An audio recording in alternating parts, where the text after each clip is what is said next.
Hello, everyone. Welcome back. Happy St. Patty's Day. It's your lucky day. Look it. Oh, you got some coins? Congratulations. You get to do psychology. What a lucky day it is. These videos are going to get dorkier and dorkier the more pent up I get, just so you know. All right. Real quickly, before we get started with our stuff for today, I just want to go over our motivation little practice worksheet from yesterday. So just to go over some of the answers, we got scenario 1, our free solo guide. Good movie if you ever want to watch it, if you're really bored, which most of you probably are. So this one, I would say, is optimum arousal theory, because think here, he has a higher kind of threshold and higher optimum arousal level that he needs to meet because he's one of those sensation seeker guys. He needs to free solo, go climb some rocks without any harnesses or anything. Oh, look, there's my dog as a kid. So Miss Scavoni's dog, Tana, as a kid, would always shake after getting wet. Wet dog smell, yuck. So dogs shaking off, getting you all wet, that's their natural kind of instinct. So that would be kind of the evolutionary instinct theory. Oh, this one. Miss Scavoni really wanted to belong in 7th grade, so she begged her mom to get her an Abercrombie and Aeropostale graphic tee. Beautiful 7th grade me. You got bump it, straight hair, duck face, nails done, peace sign, Aeropostale or Abercrombie. Very typical. Anyway, I'd say you guys had some good responses to this too from what I was looking at. So what I was intending this to be would be Maslow's hierarchy of needs, specifically the belongingness one, because I wanted to fit in and have love, belonging, friendship. But some of you guys said it was extrinsic motivation, which I think that could make sense, is going along with, I was extrinsically motivated to get my Aeropostale Abercrombie t-shirt to get the reward or reinforcement of getting friends. So I think that could be one that works for incentive theory too, of what you guys put, but I was specifically in my mind thinking more the belongingness needs of Maslow's hierarchy. And then we got Catherine is an avid writer and enjoys writing in a journal every night to wind down before bed. You guys got this one, intrinsic motivation with incentive theory, because she's doing it for fun out of something she just enjoys without any reward or reinforcement. It just makes her happy.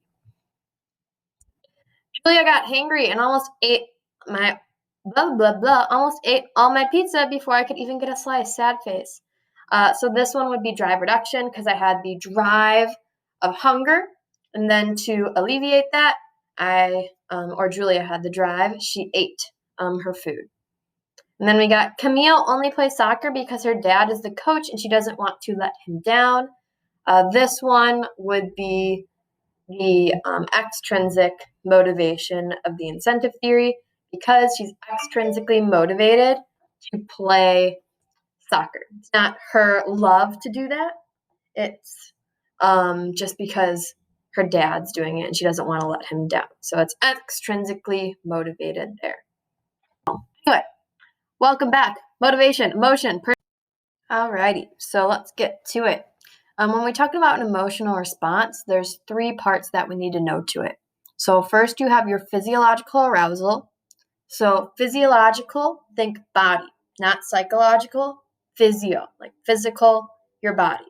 So this is like when we talk about fight or flight response, this is what's going on in your body. Your heartbeat is increasing, your heart rate's increasing, your breathing's increasing, your palms are sweaty, you're just kind of tensing up, right? So that's your bodily reaction. Then we have our expressive behaviors. This could be an action like running away, or it could be with your facial expression. So you're happy, you're smiling, you're sad, frowning, any kind of expressive behavior that you're kind of knowingly making.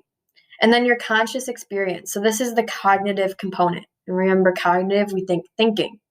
So what you're thinking about.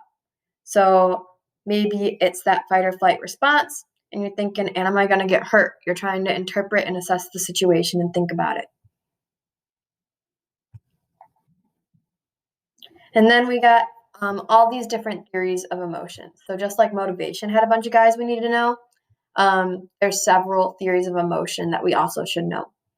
The 3 main ones are James Lang, Cannon Bard, and Schachter two-factor. The doe and Lazarus we still should think about because they might show up on AP, and they do have that on the guide, but these three guys here are kind of the head honchos.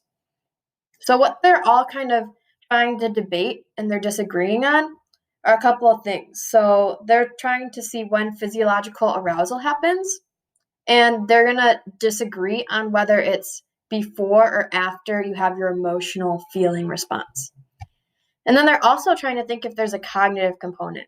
So do you have to think about what's going on in the situation in order to interpret it as like fear or happiness or joy? So is there a cognitive thinking component when it comes to understanding and feeling emotion before we actually have that feeling of fear, happiness, joy, whatever? So they're all going to have different opinions on this, and let's check them out right now. So up first, we got James Lang. So his theory, again, we want to know the order of how these things work.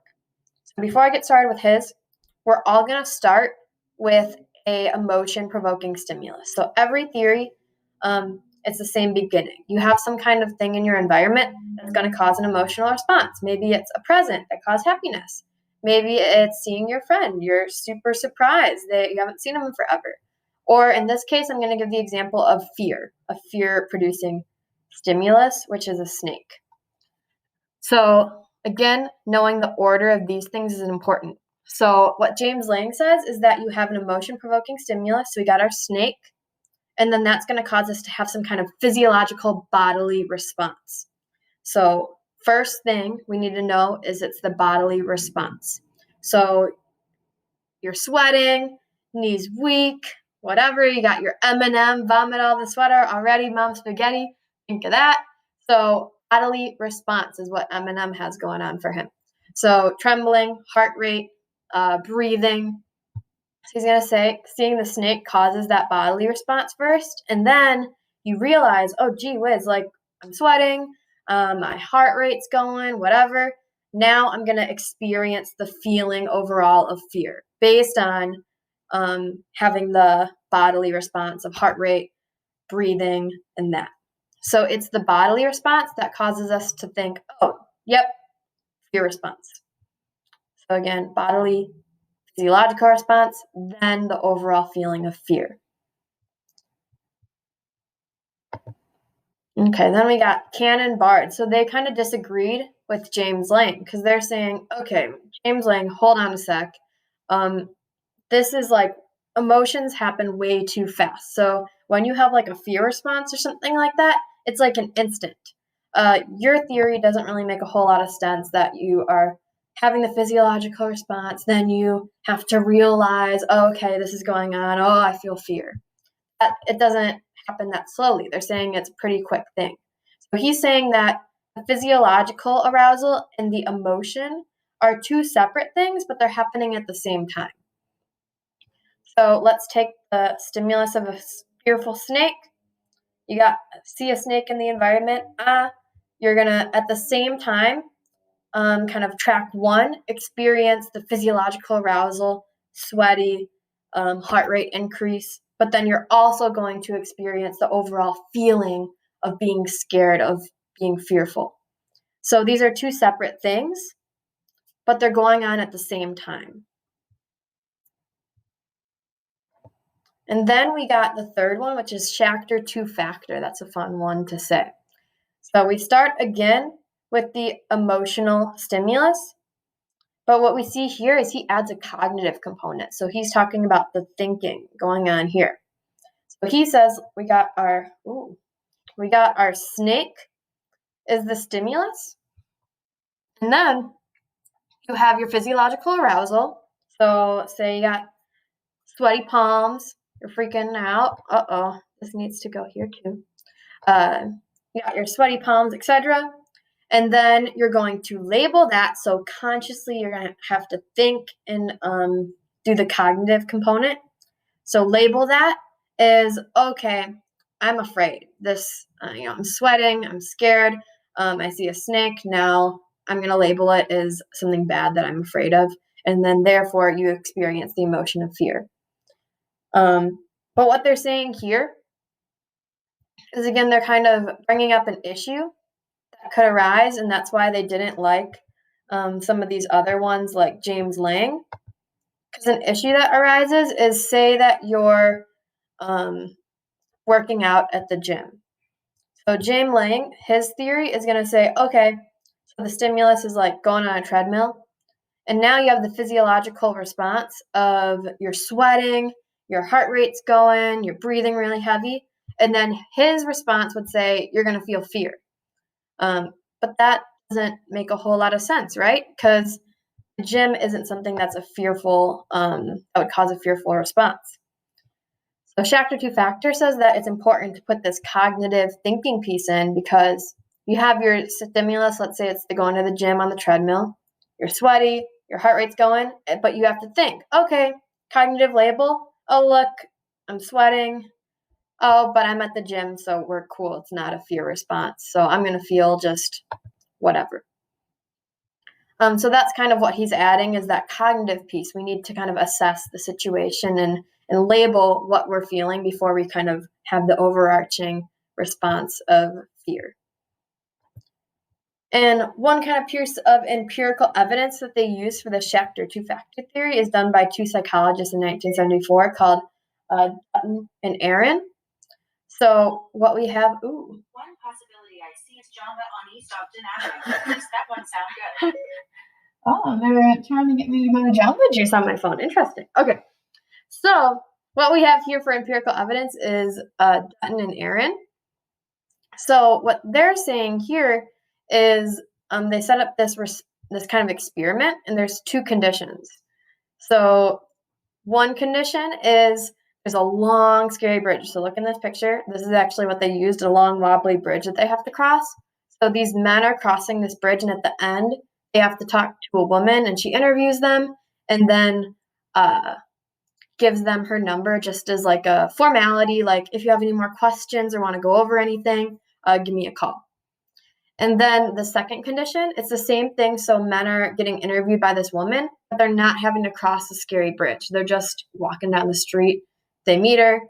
She interviews them, and then she gives them her number again as a follow-up thing.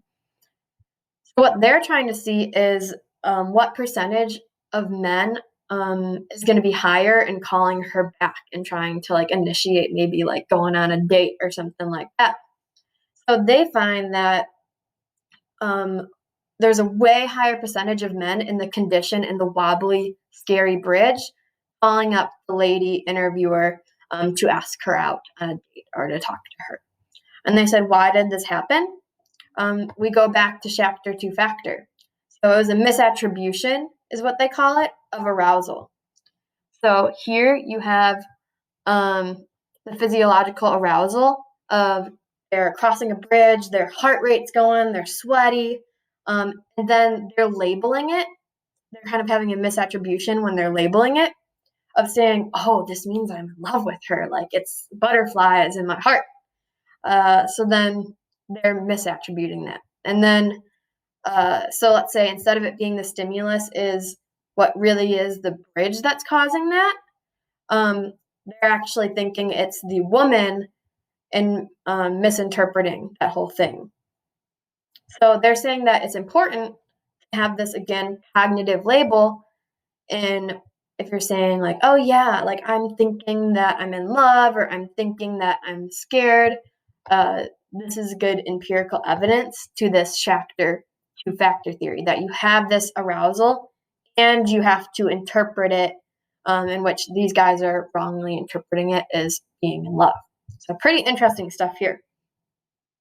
So maybe if you want to ask out your prom date or something and make sure they're going to say yes, you can have them do it after they do some like adventure ropes course or something. Anyway, so now, all right. So to wrap up these three, again, James Lang, Cannon-Bard, Schachter two-factor, they're all important ones to know. We want to know the order in which they're, the kind of the sequence events of which these are occurring. So we always start with the stimulus, but then is there a physiological arousal first or emotion first? And then is there a cognitive component? So know the order and sequence of events of these things. That's the big thing here. Then the new one we have is Ledo. So he's kind of saying that there's two routes that you take. So let's go here. So again, we're starting with the emotional stimulus, which is a scary snake. And he's saying that there's two ways that it could happen. You have a low road, which is kind of like the quick, like fear instant response. So you don't have time to think about it. It just goes straight through. It's a fearful thing, and then it's going to cause you to have the emotion. So there's no time to stop and process. So you're going to see if you follow my browser, you got the scary snake, goes through the sensory thalamus. It goes straight to the amygdala, because remember, amygdala is all about fear. And then you have your emotional response. So there's no time to think about it. But the second time, so you have your second route that it could take. So this is the high route, which it go here. You start, it's slow and more thought out. So you have your stimulus of the scary snake. It goes through the sensory thalamus. Then it goes up here to your sensory cortex, where it has to be processed and thought about. You have to put some cognition into it. And then it goes into the amygdala, and then it has your response. So it's more thoughtful. So you have time to think about it, like, oh, geez, this is a snake, I'm scared.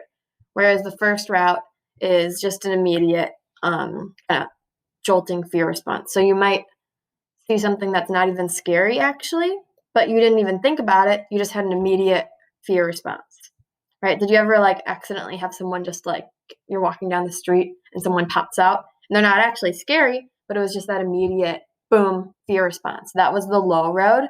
But if you had used the high road, you would have thought about it and realized, oh, I don't need to be scared. All right, then 5, the final one, we have Lazarus. So he did the cognitive appraisal theory. So again, we start with our emotion-provoking stimulus of the snake. Then he says you have a cognitive appraisal. So he's saying you're actually putting a lot of thought into this. So you have to think and evaluate the situation and think, is this bad or good? So is this a snake that I should be really afraid of, or is it just like someone's pet snake that's chilling in its cage? So kind of, is this bad or good? Cognitive thinking, cognitive appraisal. Then you experience the emotion, the feeling of fear.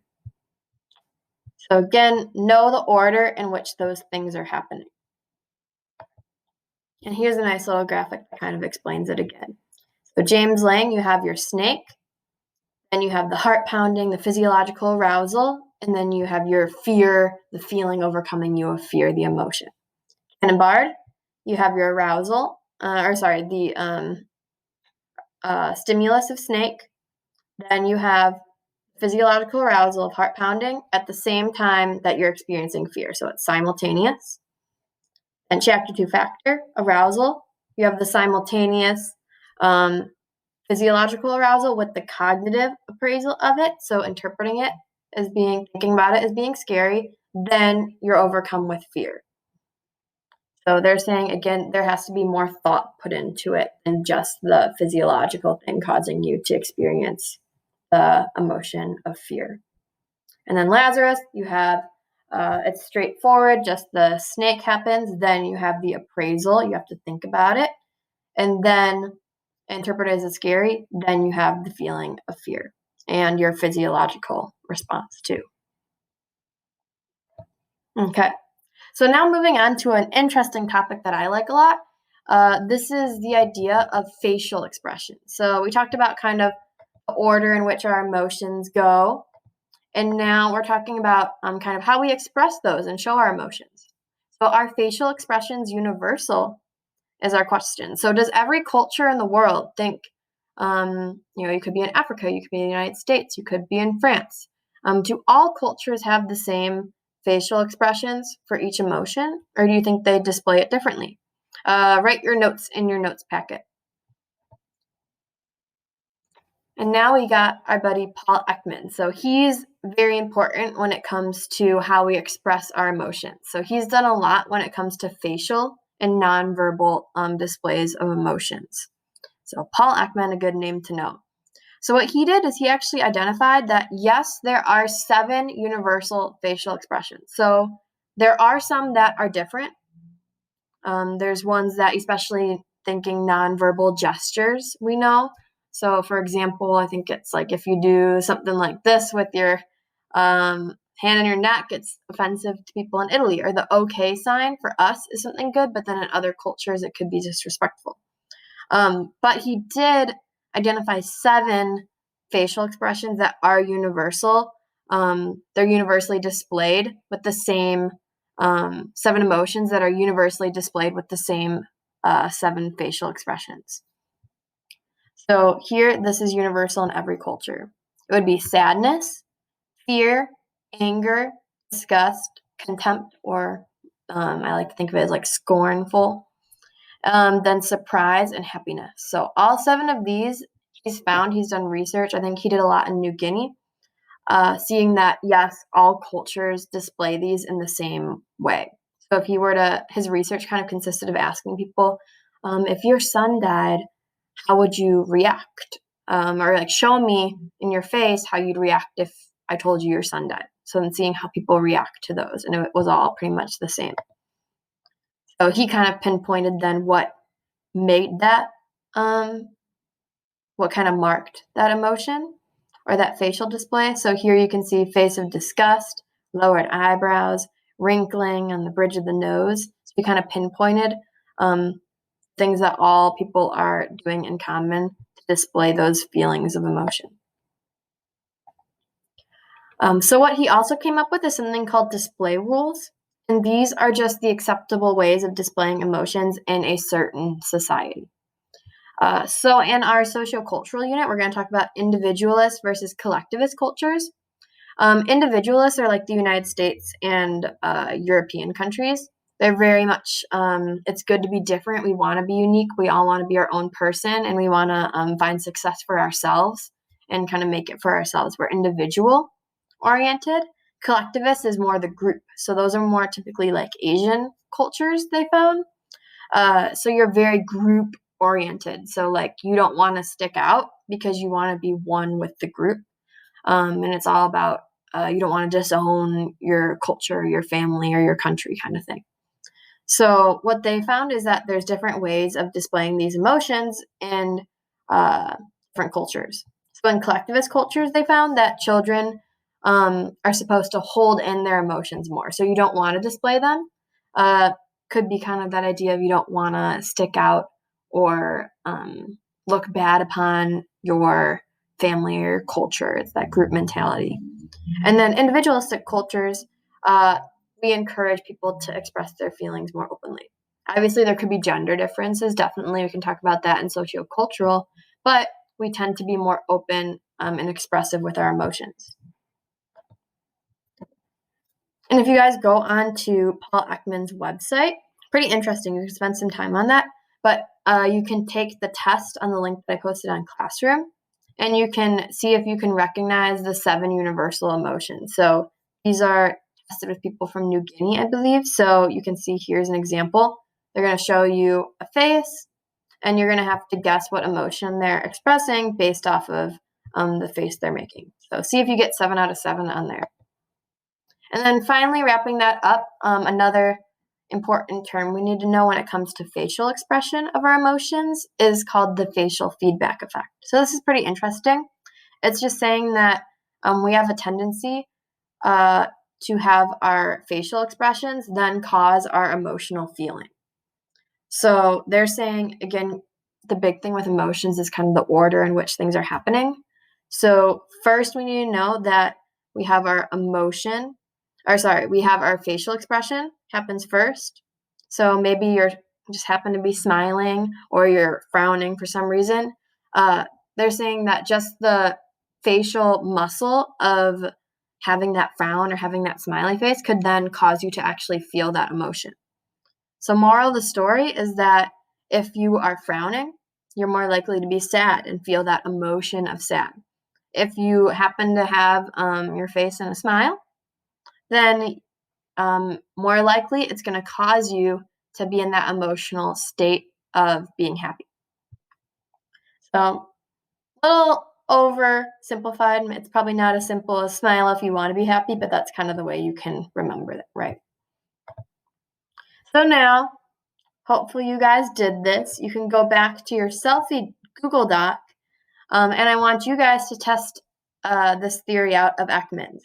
So I asked you guys to all choose one of the 7 different universal emotions, and I want you guys to go back and see how many comment underneath their picture which emotion you believe it is. And then I'll ask them to tell me what their emotion they chose was, and we'll see if you guys got them right. So we can put Ekman's theory to the test. So now, what you guys are going to do for your homework tonight, or just your practice activity for the rest of class, I guess, would be to go back to the emotional situation experience that you wrote about in your intro Google form. And then I want you guys to open up the emotional application worksheet. I shared this with all of you. I think everyone should have a copy, and it's also on Classroom.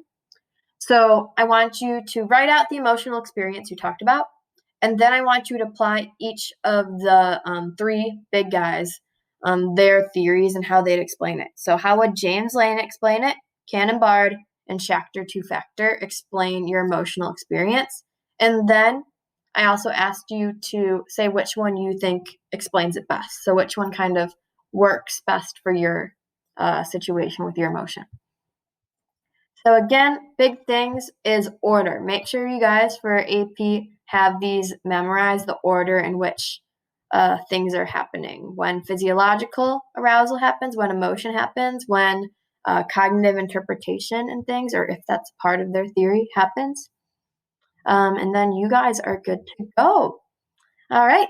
Let me know if you have any questions. I look forward to hopefully seeing you guys later today in your little Google Hangout calls. Have a nice day, you guys.